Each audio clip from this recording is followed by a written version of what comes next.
Hello, everybody. This is going to be our last lecture on linguistic anthropology. This is on the movie Super Size Me 2, Holy Chicken.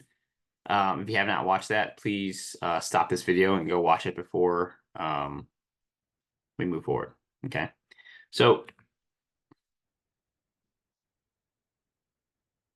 sorry. Before we get into this part, let's talk a little bit about context, right? So, Super Size Me 2, I feel like a lot of high schools today play Super Size Me 1. Super Size Me 1 is a very simple experiment. The main character, Morgan Spurlock, ate McDonald's every day for like whatever, a month and a half, and only did as many steps as the average American takes per day. And he became famous through that experiment. His doctors and everyone were expecting him to just be like, oh, like you're gonna have high cholesterol, maybe high sugar, high fat, high salt, but nothing, nothing too crazy. But at the end of the movie, it has very significantly affected his health. Right now, that being said, the um, how should I say this? How well, let's talk about concrete things first. Because of that movie, McDonald's especially, but fast food in general took a pretty big hit because that movie was very popular. It was famous. That documentary was got crazy popular. That's why for those of you that have watched it before, it is in your classrooms because it's such a popular movie, and it went to go it really went to go show how unhealthy fast food really is. Um, and it changed a lot. The reason why it was called Super Size Me in the first place is because McDonald's in the past, this is before maybe you guys were around, McDonald's had a super size option. And obviously after this documentary that he filmed for his project, they got rid of that size. Okay, so it had a pretty big impact on the fast food industry. Fast food's very unhealthy, so on and so forth. Now, I would like to say though that this experiment that he did um, is not completely without flaws, right? Because in the first movie, he talked about how all these bad things were happening to him. His doctor like, you got to stop this and that. Well, it turns out that he actually has liver issues. He had a drinking problem. He had a lot of other things going on, right? Um, and so some of the health side effects impacted him a little more intensely than other people. And this has been shown with a lot of YouTubers actually doing the actual experiment and not too much had happened to their health. So keep that in mind. But regardless, that's the context, right? So Morgan Spurlock made Super Size Me 1 was a massive hit, and this is the sequel. We're going to talk a little bit more about it later on. But this did not get as big as the first one. And there's a reason why. And if you look at the what's it called? News, he actually passed away in 2021 or 2020. Oh no, or no, was it 23? It was relatively recently, right? After both these movies were made. Okay, so just that's a little bit of context for you for this movie. But in general, I want you to think about how language changes the way we think about food. Okay. Now, I know it's really hard to pay attention to because we're kind of like living in it. But one of the easiest ways is to compare, for example, how something is advertised to you 5 years ago versus now. You could even think about, okay, what type of foods or drinks or whatever are in right now? Hold on, give me 1 second. All right, sorry about that. My phone was ringing. Anyways, so yeah, so let's think about like when we're talking about food, right? There's a lot of things that go into our food, okay, and a lot of words in particular go into our food. If you look at any kind of packaging on your snacks, you will be a little more understanding of what is popular, right? So, for example, it is no surprise that things, especially after watching this movie things will have a lot of advertisements that indicate that it's healthy. Whether it is healthy or not is a separate conversation. But they like to say like, oh, zero fat, zero sugar, keto friendly, all these organic, all these things that indicate that it's healthier. Because right now it is important to be healthy, right? If you look at other kinds of foods, they advertise based off of quantity or quality, right? Like, oh, get 2 for 1, double, what is it? 2 times more chocolate or whatever it is, right? So when we look at products and food, it's not just the food, it's also how it's being advertised to us, right? Um, one of the big ones I see recently, and that's maybe because I have a lot of friends that drink energy drinks, but the yerba mate, Celsius, I think there's another one. But anyways, though the point is those energy drinks, they're energy drinks. They're meant and advertised to you as a healthier alternative to energy drinks, right?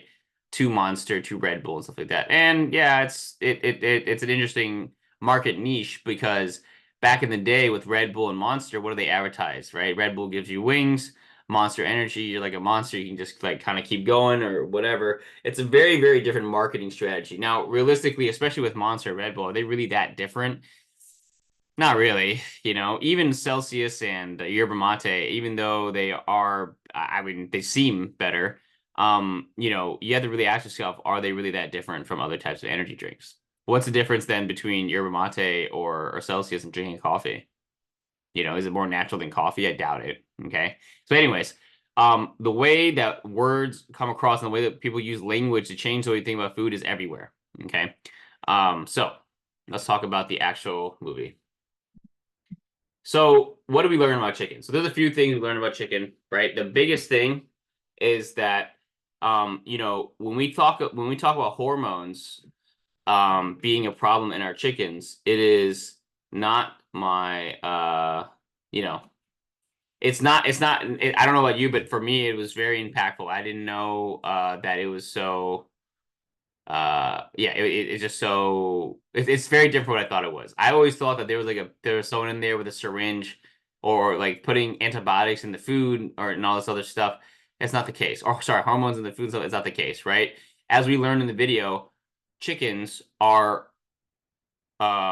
have been genetically modified, right, slowly over generations to shave off a few days of growing to what they are now, which they're called broiler chickens or whatever, meat chickens or whatever the heck the technical title is. But the main point is they're kind of like a different species of chicken now, where they grow full to size in like 6 to 9 weeks or something, which is very, very fast. Okay, now as we learned with this chicken, though, right? The reason why these chickens are so big that they can't even like move around really well on their own, and they're so big that they give themselves like heart attacks. They have kind of like that thing where that creepy vet was like looking at the joints of the chickens were all kind of messed up because they can't support its own weight, right? And also we learned that they are raised in pretty terrible environments, right? But the main thing I want to talk to you about is specifically about the hormones and stuff in the chicken. Now, I don't know about you, but personally, from what I understood, right? And I'm lucky because I've had experience with I really enjoy going to grocery markets, so I kind of see different types of stuff. But so I always was wondering, when I went to there's different types of chickens in the Chinese markets. They have this, I think it's called a silky. It's a type of chicken, and I looked at it and I was like, wow. For number one, very notably, it's much smaller, right?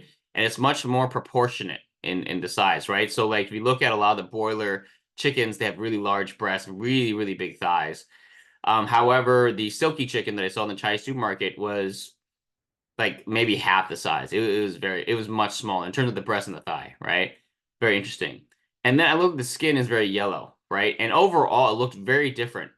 And then I looked at like a chicken at Seatown or from Purdue or whatever, and I was like, wow, the one is very big, and number two, even the organic chickens are very big. And so it goes to me, what was really stood out, right, was that this whole time me and even my family and everyone was under the impression that they stuck a bunch of hormones into the chicken, right? Which is not the case. What is the case is that it's literally a different species of chicken, right? So it has nothing to do with all this weird stuff that we think they're pumping our chickens full of. It's had nothing to do with that. But the reason why that's significant, right, is one, it is imperative for us in order to create a change to understand the problem that is afflicting our food, right? How, like, if I think that hormones are being injected into my chicken, then that means when I read on the packaging, it says hormone free, I should be at ease. But am I at ease? Absolutely not, right? Because that's not the source of the problem. Does that make sense? Okay. So this movie or this documentary was very insightful in doing that, right? Because yes, even if the chicken was well taken care of, that chicken is genetically modified to grow in that unhealthy way. So it's very interesting that I don't know if you noticed this, but with the chicken industry, with Big Chicken, I don't know if you noticed their office was completely plain. The guy was not trying to be reached. They had like zero advertising, which is very against what we believe, or most people believe, is like, money earning and all that stuff. They want as little attention as possible. Morgan Spurlock had to hunt these people down because they're not easily found, right? And for that guy from Big Chicken, he wasn't found ever, right? Or Morgan Spurlock was not able to locate him. So the reason why do I bring that up is because I would argue that a lot of the industry in general, not just chicken, but a lot of the food industry, is to not only steer you or not only advertise certain things to you, but more importantly, to steer you away from the actual problem, right? So imagine today, like with this information that we know, if you are giving chicken, or sorry, if you are thinking about hormones being injected into your chicken, and you read on the packaging, which they're being true, they do not inject their chickens with hormones, then that means that this should be a fine chicken, but it's not, because it's not the problem. Does that make sense? So in a lot of ways, I think that the industry is trying to hide the fact that the chickens are this way because of course, genetic modification, but also they're this way because they're not taken care of within the farm, whatever it is. Okay, so that's a big lesson here. But now, so let's talk about this next. This is going to be on the test. What are some of the misleading labels of chicken? It's pretty straightforward, right? All natural, cage free. Those are the big ones. No hormones added. RBST fee. That's already. Oh, there's a couple other ones. All natural, cage free. Oh, humanely raised. Was there one more? Forgot. But anyway, you have to know these for the test, okay? So make sure you know when you are reading that chicken. Oh, antibiotic free. There we go. There we go. So here are the 5. No antibiotics, humanely raised, all natural, cage free, and no hormones added, right? These are all kind of the ways that they're misleading you because yes, technically, do they not add hormones? Yes, technically, do they not add what's the other one? There's RBST, whatever.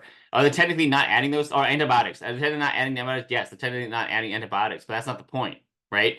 Because the problem is not with the antibiotics or the hormones. The problem is with how the chicken genetically is. Does that make sense? Okay. So that's kind of like a really big thing about chicken. On top of that, we learned a lot about how farmers are being kind of gamed or kind of taken advantage of in this tournament system that Tyson and Purdue and all these other places are kind of doing, and it really messes them up. And yeah, they're in the huge legal battle as we saw in the movie. And that's pretty terrible too. So it's so bad where you can't, yeah, I mean, realistically, it's really hard for you to even start your own farm or chicken or whatever without going through these big companies. Okay. So anyways, that's the kind of important things I want you to pay attention to though, right? It's those labels, right? Hormone free, antibiotic free, all natural, cage free. Free range. That's another one. Free range. Yeah, those are all the ones I want you to pay attention to, right? Because as we found out with cage free, chickens were never in freaking cages to begin with.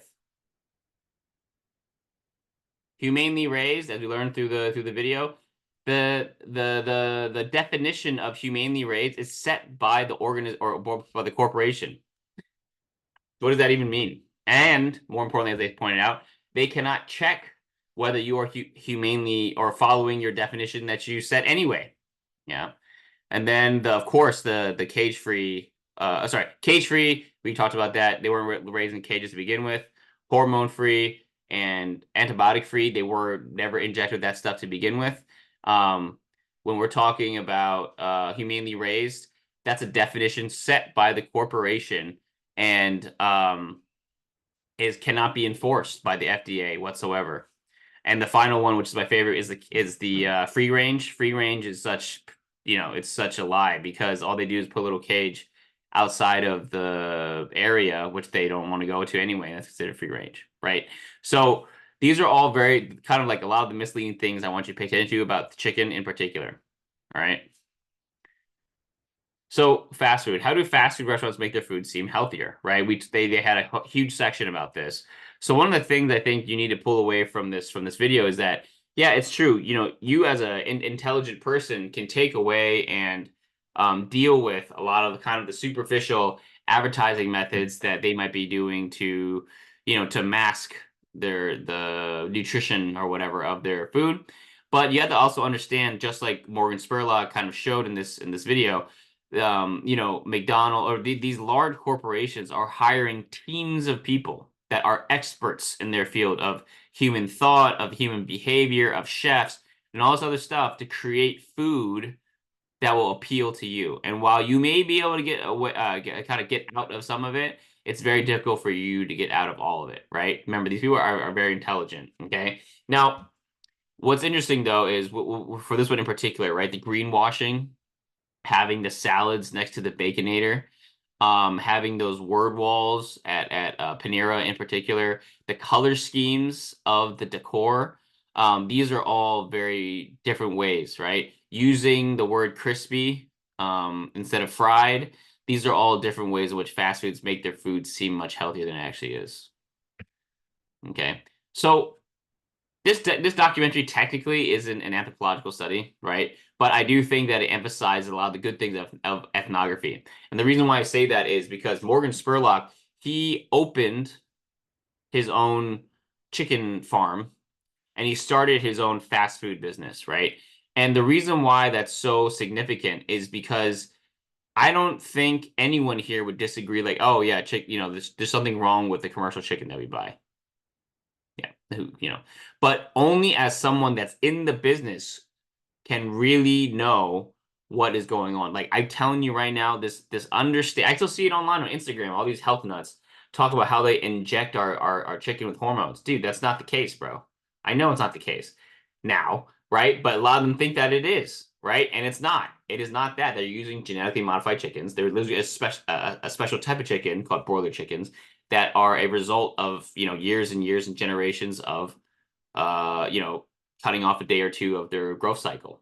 That's all it is, right? But the reason why that's important is because I would never have known that if Morgan Spurlock did not put himself in a situation that chicken farmers or a fast food restaurant would have to go through in order to obtain chickens, right? And it is through his participation, it is through his participation in these two things that really gave him deep insight on the problems that face our chicken industry and the problems that face our fast food industry, right? So let's think about this, right? What happened to the fast food industry after his first documentary, and how did it affect the way fast food is marketed and sold? It is so crazy because, and I don't know if you guys caught that when they were at McDonald's, the marketing people he was with, the words, they were like, hey, like McDonald's is talking to you specifically, Morgan Spurlock. It's like, yeah, because it was such an impact at the time when it first came out that all fast food changed. And so it's no surprise that now things are really, really trying to become healthier in terms of the way it's being advertised, right? And because of that, I really want you to think about, would this marketing strategy work in a different country? Why or why not? How do cultural norms, specifically language ideologies, play in here, right? So this is very easy. That the easy answer is no, it would not. Not because it wouldn't, but because if you're in a different country, if you're in a different place, your concerns are very different, right? So for example, let me give you a great example of McDonald's. When I was in China, no one likes to go to McDonald's for the reasons we do. We go to McDonald's because it's cheap and it tastes good and it's fast, whatever, right? In China, do you know what oh, sorry, I shouldn't say in China. In the specific place of China that I was, do you know what McDonald's is really famous for? Their ice cream. Swear to God. Because not only is it ice cream, it's a comfortable place to sit, they have a lot of snacks. So in China, they have a lot of fun like treats, right? There's a lot of pies or like, sweet treats, there's a lot of ice cream, stuff like that. They always have deals emphasizing the ice cream, whatever, right? Now, that's a very, very different industry. Sorry, that's a very different marketing angle because in the part of China that I was in, the ice cream, they don't have soft serve. Or sorry, they don't soft serve is not as easily available, right? They have all this other stuff, but they don't have soft serve. And so it is no surprise that soft serve is something special that people want to go to for at McDonald's. They also feel that the food in general is pretty expensive because remember it's translating from American dollars to Chinese dollars. In addition to it's like it just feels like it doesn't fill you up. Whatever, right? But more importantly, though, the ice cream is a big emphasis over there. So it is no surprise that they use that ice cream to kind of pull in a lot of business. For example, they might say, "Hey, you get a free ice cream if you purchase a burger and fries," or something like that. Now, the reason why I bring that up is if you talk about how healthy McDonald's is over there, do you think that they care? It could be advertised as the healthiest thing in the world. Do you think that they care? No, because they go there for ice cream to begin with.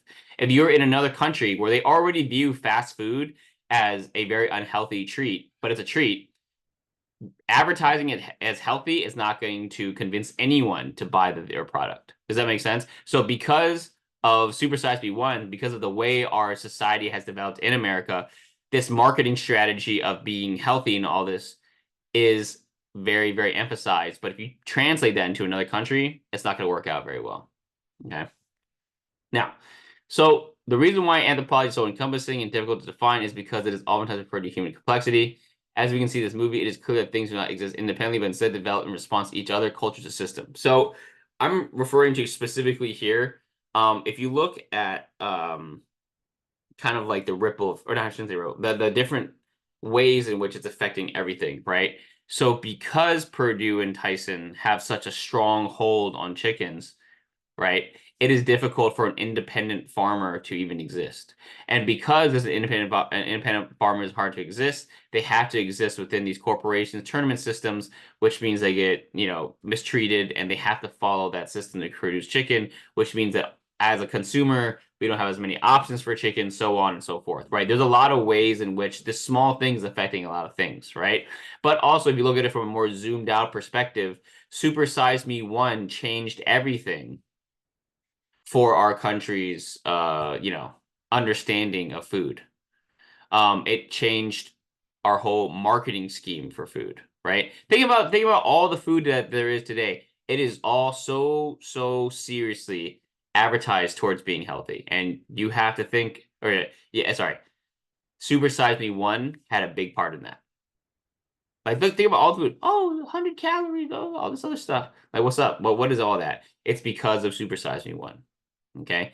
Now let's think about health halos and how we ended up getting to this point, right? So health halos are things that you associate, with health or whatever. So for example, crispy versus fried, that was a big one that we talked about. Okay. Now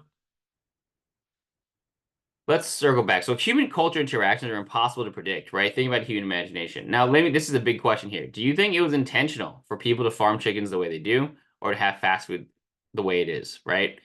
This is a big part of what it means to be human. So what I'm basically asking you is, do you think that Big Chicken purposefully wants to poison people? Or, I mean, have bad chickens? Do you think they purposely want to abuse chickens? Do you think they purposefully want to create a system where, all the farmers are unhappy? No.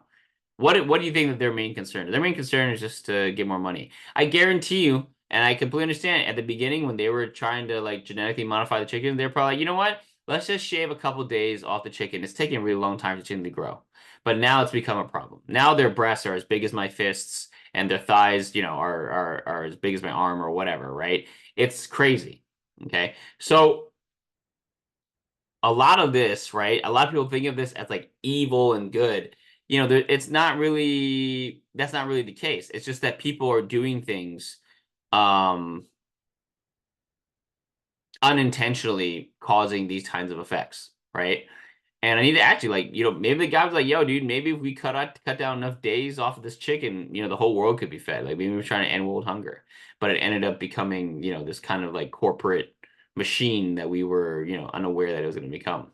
So again, when you look at this stuff, it's not necessarily good or bad, but what it is for sure is human culture and interactions, right? It is a result of cultural effects that have, everything kind of locked into what it is today. Okay. In fact, all culture, I'll understand a lot of reasoning are simply cultural constructs. So the reason why I bring this up is when people talk about logic, when people talk about ways of thinking, those ways of thinking, even logic itself, it's a human construct. It's something that, logically speaking, a lot of things should happen, but we know in real life they don't, right? Logically speaking, because we know that vegetables are good for us, we should eat them. We don't always eat vegetables, right? This is part of that, right? Where when we think about chicken, specifically in this context, or think about food in general, right? It's not like they're out here trying to poison you, even though they might be, right? They're just trying to make more money, or they're just trying to accomplish a certain type of goal. But unfortunately, because of how, culture is, a lot of times there's some negative effects. Now, that being said, it doesn't mean that these people are free of judgment. In fact, I think the chicken industry in general is especially guilty because they know that they're doing this to the farmers. They know that they're doing this to chickens and then thus to people. But it is something to consider in terms of originally how it was, right? But anyways, so real quickly, just to recap again. So again, the 5 things I really want you to pay attention, right? No hormones, no antibiotics, okay? Free range, cage free, and humanely raised. These are the 5 things I want you to pay attention to, okay? Why are those things so important? What is misleading about those in general? Okay. So last thing I want to say, right, is a lot of people were like, oh, like if advertising is, we had this discussion in class, these chicken industry, even though it kind of sucks, they should be allowed to advertise how they want. And to a certain degree, I agree with you. So where's the legal thing here, or where's the legal challenge here? The legal challenge is if you were to go to a doctor to check your strep throat, and he was like, "Oh yeah, don't worry, you don't have brain cancer, but we'll keep checking." You're gonna be like, "Whoa, what the heck? Why did he just tell me about brain cancer? We came in here for strep throat." It is the same thing with the packaging for these chickens. It is legally required for these chickens to not have hormones in them. It is legally required to not have what's it called? The RBST and the I always forget this one. Was it hormones? Oh, and no antibiotics in them. So you have to ask yourself, like, why is that even on the packaging if it's already legally required? Okay. And the real reason is they're trying to mislead you from what the issue actually is. They're trying to trick you into thinking that, oh, this is a healthier product, right? And it's so crazy because when you look at the words they use for this type of advertising, where do they get the words from? I don't know if you remember. They get it from PETA protests. They get it from protests arguing for the rights of the chickens and all this other stuff. And they use those words, have people pay attention to the words that those guys are using. They're like, oh, these are great words. Let's recycle them and use them for advertising. Okay. So it's kind of crazy. I hope you guys enjoyed that video. Yeah, that's pretty much it. I hope you guys enjoyed that video. Yeah, that's pretty much it. I think that's it.